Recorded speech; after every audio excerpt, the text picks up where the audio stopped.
Hello everyone, हमारे channel exam with Deepika पर आपका हार्दिक स्वागत है। उम्मीद है आप सब बहुत अच्छे होंगे और अपनी पढ़ाई बहुत अच्छे से कर रहे होंगे। तो चलिए शुरू करते हैं। आज हम एक ऐसी सीरीज जिसमें अप्रोक्स 40 क्वेश्चंस होंगे और ये आपके किसी भी एग्जाम के लिए बहुत इंपॉर्टेंट सीरीज है। ये आपके जीके जीएस के वो क्वेश्चंस होंगे जो आपको प्रॉपर रिवीजन करवाएंगे। ठीक है, तो आपने क्या करना है, इस सीरीज को ज्वाइन कीजिए, हमारे चैनल को सब्सक्राइब करें और इस सीरीज को आप कंटिन्यू देखें। ये आपके एग्जाम्स के लिए बहुत हेल्पफुल है। ठीक है, तो चलिए शुरू करते हैं। हमारा पहला क्वेश्चन है, सिंधु घाटी सभ्यता का बंदरगाह शहर निम्नलिखित में से कौन सा था? तो देखिए, जो सिंधु घाटी सभ्यता का बंदरगाह शहर था वो क्या था? वो है लोथल। ठीक है, वो कौन सा है? वो लोथल है। चलिए नेक्स्ट क्वेश्चन पर आते हैं।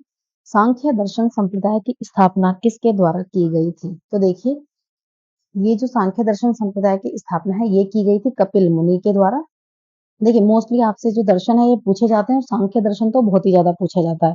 सांख्य दर्शन एक्चुअल में दर्शन है कितने? जो दर्शन है वो है 6। ठीक है, दर्शन 6 हैं और इनकी इसकी जो सांख्य दर्शन की स्थापना है वो किसने की थी? वो कपिल मुनि ने की थी। चलिए नेक्स्ट क्वेश्चन पर आते हैं। निम्न में से कौन सा ग्रंथ कश्मीर के राजाओं के बारे में एक विस्तृत विवरण देता है? तो देखिए, जो कश्मीर के राजाओं के बारे में विवरण देता है वो देता है राजतरंगिणी। ठीक है, देखिए आपसे ये ऐसे भी पूछा जा सकता है कि राजतरंगिणी में किसका विवरण है। ठीक है, तो आपने ध्यान रखना है ये किसका विवरण है। ये है कश्मीर के राजाओं का विवरण इसमें है। ठीक है, चलिए नेक्स्ट क्वेश्चन पर आते हैं। क्वेश्चन है, निम्नलिखित में से कौन सुमेलित नहीं है?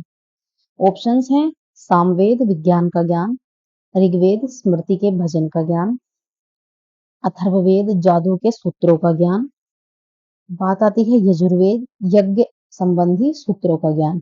यज्ञ का मतलब ये वाला यज्ञ ऐसे लिखा जाता है। ठीक है, यज्ञ संबंधी सूत्रों का ज्ञान। तो इसमें कहा है कौन सुमेलित नहीं है? तो देखिए, इसमें ना ये सामवेद ये सुमेलित नहीं है, बाकी ये सभी सुमेलित हैं। ऋग्वेद में स्मृति के भजन है, अथर्ववेद में जादू के सूत्रों का ज्ञान है और यजुर्वेद में हमें यज्ञ संबंधी सूत्रों का ज्ञान मिलता है। चलिए नेक्स्ट क्वेश्चन है, शासनकाल, आर्थिक नीति तथा सैन्य रणनीति पर आधारित एक प्राचीन भारतीय आलेख है जो संस्कृत में लिखा गया है। इस ग्रंथ का लेखक कौटिल्य को माना जाता है। तो आप जानते होंगे ये बड़ा ही प्रसिद्ध है और इसका क्या नाम है? अर्थशास्त्र है। ठीक है, चलिए नेक्स्ट क्वेश्चन है, निम्नलिखित में से किस काल में भारत में शुतुरमुर्ग पाए जाते थे? तो भारत में जो शुतुरमुर्ग हैं वो कब पाए जाते थे? ये पाए जाते थे पुरापाषाण काल में। ठीक है, चलिए नेक्स्ट क्वेश्चन देखते हैं। पुरातात्विक स्थल जो इनाम गांव है ये कहाँ स्थित है? क्या है पुरातात्विक स्थल का नाम? इनाम गांव। तो ये कहाँ स्थित है इनाम गांव? देखिए, ये स्थित है महाराष्ट्र में। ठीक है, महाराष्ट्र में। चलिए नेक्स्ट क्वेश्चन देखते हैं। भारत के संविधान के अनुसार एक राज्य में जो मध्यवर्ती स्तर है उसकी पंचायतों का गठन नहीं किया जा सकता जिसकी आबादी अधिक नहीं हो। किससे? कितने से अधिक ना हो? तो ये है 20 लाख। ठीक है, चलिए नेक्स्ट क्वेश्चन देखते हैं। स्वतंत्र भारत के पहले स्वास्थ्य मंत्री कौन थे? तो देखिए, आपके सामने 4 ऑप्शन हैं, मौलाना अबुल कलाम आजाद, वल्लभ भाई पटेल, विजय लक्ष्मी पंडित, राजकुमारी अमृत कौर। तो कौन थे? तो ये थी राजकुमारी अमृत कौर। चलिए नेक्स्ट क्वेश्चन देखते हैं। भारत के सर्वोच्च न्यायालय का जो उद्घाटन पत्र है वो क्या है? मतलब भारत के सर्वोच्च न्यायालय का जो उद्घाटन है ये कब हुआ था? तो ये हुआ था 28 जनवरी 1950। नेक्स्ट क्वेश्चन देखते हैं। भारतीय संविधान तैयार करने के दौरान 1946 में सभा का जो संवैधानिक सलाहकार है वो किसे नियुक्त किया गया था?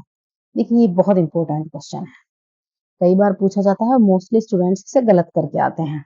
तो देखिए, जो संविधान तैयार करने के लिए 1946 में जो संवैधानिक सलाहकार नियुक्त किया गया था वो नियुक्त किया गया था BN राव। ठीक है, चलिए अगला प्रश्न देखते हैं।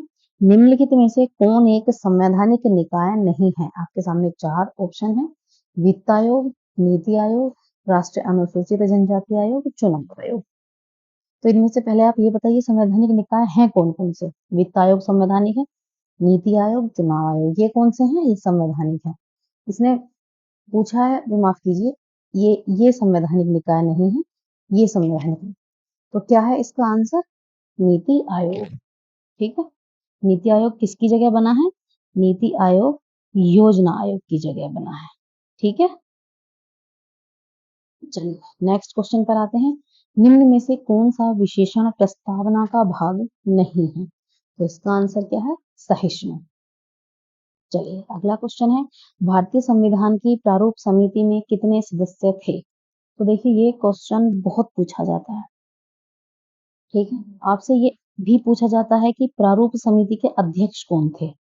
ठीक है, आपसे पूछा जा रहा है कि भारतीय संविधान की प्रारूप समिति में कितने सदस्य थे? तो ये सदस्य कितने थे? तो देखिए ये सदस्य, इन सदस्यों की संख्या थी 7 और इसके अध्यक्ष कौन थे? ये थे बी.आर. अम्बेडकर। ठीक है, इसके जो अध्यक्ष थे प्रारूप समिति के। चलिए अगला प्रश्न देखते हैं। पृथ्वी पर एक बड़े क्षुद्र ग्रह के प्रभाव से जो डायनासोरों का विलुप्त होने वाला सिद्धांत है, किसके द्वारा दिया गया था? देखिए ऐसी थ्योरी है, अभी तक तो यही बताया जाता है कि एक क्षुद्र ग्रह पृथ्वी से टकराया था और उसके टकराने से जो पृथ्वी पर डायनासोर्स थे वो विलुप्त हो गए हैं। देखिए फिलहाल यही सिद्धांत, अभी इसके अलावा कोई थ्योरी जनरेट नहीं हुई है। इसके अलावा अभी तक कोई भी वैलिड थ्योरी नहीं दे पाया है कि डायनासोर कैसे पृथ्वी से खत्म हुए, यही माना जाता है। ठीक है, तो ये थ्योरी किसने दी थी? ये थ्योरी दी गई है लुइस अल्वा रेज के द्वारा। ठीक है, अगला प्रश्न है, सूर्य का लगभग 70% भाग किससे बना होता है? तो देखिए सूर्य का लगभग जो 70% भाग है वो किससे बना है?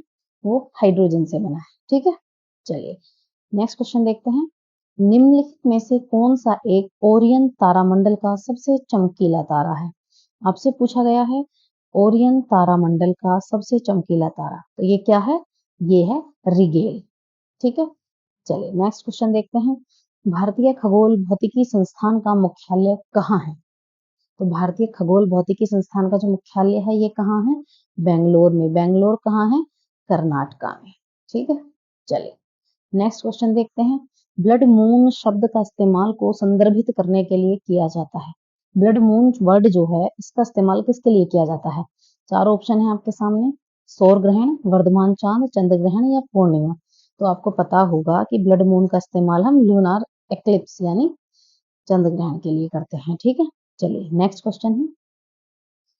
निम्न में से कौन भारत की अर्थव्यवस्था को सबसे अच्छे से परिभाषित करता है? तो आपको पता होना चाहिए भारत की अर्थव्यवस्था कैसी है? पूंजीवादी है, साम्यवादी है, समाजवादी है। भारत की अर्थव्यवस्था कैसी है? मिक्स्ड इकोनॉमी है, यानी मिश्रित अर्थव्यवस्था है। ठीक है, चलिए नेक्स्ट क्वेश्चन देखते हैं। निम्नलिखित में से कौन सी आर्थिक गतिविधि भारत में अधिकतम लोगों को रोजगार देती है? आपके सामने चार ऑप्शन है, टूरिज्म, मैन्युफैक्चरिंग यानी विनिर्माण, एग्रीकल्चर या माइनिंग खनन। तो आपको पता होगा भारत एक कृषि प्रधान देश है। ठीक है, और भारत में सबसे ज्यादा जो रोजगार है वो क्या देता है, कौन देता है? तो भारत में जो सबसे ज्यादा रोजगार है वो कहाँ से आते हैं? कृषि से आते हैं। सबसे ज्यादा किसान भारत में ही। चलिए अगला क्वेश्चन देखते हैं। निम्नलिखित में से कौन चतुष्कोणीय क्षेत्र के अंतर्गत नहीं आता है? तो इसमें चतुष्कोणीय जो क्षेत्र है उसमें नहीं आती है, तो टेक्नोलॉजी नहीं आती है, इंफॉर्मेशन टेक्नोलॉजी। बाकी खनन आता है, विनिर्माण आता है, मत्स्य पालन आता है। ठीक है, चलिए नेक्स्ट क्वेश्चन है। सूक्ष्म लघु और मध्यम उद्यमों के राष्ट्रीय बोर्ड प्रत्येक वर्ष में एक बार कितने महीने में मिलते हैं? देखिए वर्ष में एक बार मिलते हैं, आपको बताना है कि ये कितने दिनों में एक बार मिलते हैं। ये मिलते हैं 6 महीने में एक बार। चलिए नेक्स्ट क्वेश्चन देखते हैं। सूक्ष्म लघु मध्यम उद्यम विकास अधिनियम वर्ष कब पारित किया गया था? बताइए कौन से वर्ष में पारित किया गया था? ठीक है, micro small and medium enterprises development act कब पारित किया गया था? 2006 में पारित किया गया। चलिए नेक्स्ट क्वेश्चन देखते हैं। आंखों में प्रवेश करने वाले जो प्रकाश है उसकी मात्रा को किसके द्वारा कंट्रोल किया जाता है? किसके द्वारा कंट्रोल किया जाता है? ये जो देखिए पार्ट्स आपको नजर आ रहे हैं, आइरिस, कॉर्निया, पुतली, रेटिना, ये सब हमारी आईज के पार्ट होते हैं, ये सब हमारी आंखों के पार्ट हैं। तो देखिए आंखों में जो प्रवेश करने वाला जो प्रकाश है उसको कौन कंट्रोल करता है? ये हमारी पिपिल कंट्रोल करती है, जिसे हम कहते हैं पुतले। चलिए नेक्स्ट प्रश्न देखते हैं। एक मानक स्रोत के रूप में किसी अज्ञात स्रोत से निर्मित जो प्रकाश की तीव्रता है उसको मापने के लिए किस उपकरण का प्रयोग किया जाता है? देखिए ये किया जाता है फोटोमीटर। इसलिए किया जाता है मानक स्रोत के रूप में किसी अज्ञात स्रोत से निर्मित प्रकाश की तीव्रता। ठीक है, चलिए अब हमें दिया गया है कैलिपर्स। तो कैलिपर्स हम किस लिए करते हैं? देखिए कैलिपर्स का हम यूज करते हैं किसी भी चीज का डायामीटर मापने के लिए, कैलिपर्स का यूज किया जाता है। एमीमीटर का यूज हम करते हैं विद्युत धारा को मापने के लिए। अब बात आती है डायनोमीटर। तो डायनोमीटर का हम यूज करते हैं दाब। दाब मतलब फोर्स, ठीक है, किसी के द्वारा लगाया गया बल, जिसे हम कहते हैं बल। बल बल हम कह सकते हैं। ठीक है, इस बल को मापने के लिए हम किसका प्रयोग करते हैं? डायनोमीटर का।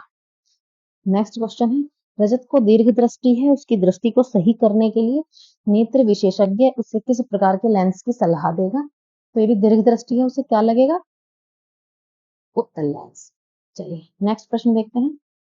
आंख में प्रकाश किरणें जो हैं बाहरी पारदर्शी संरचना के माध्यम से आंख के सामने स्थित है, जो वो कैसे प्रवेश करती है?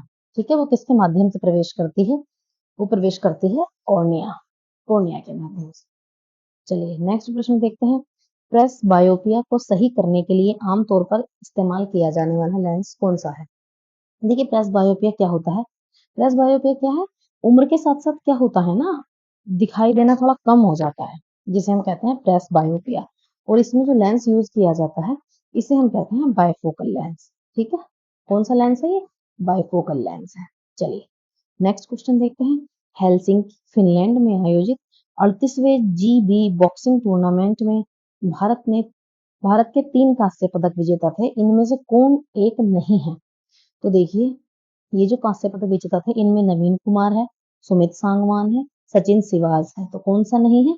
दिनेश डागर इसमें नहीं है। चलिए नेक्स्ट प्रश्न देखते हैं।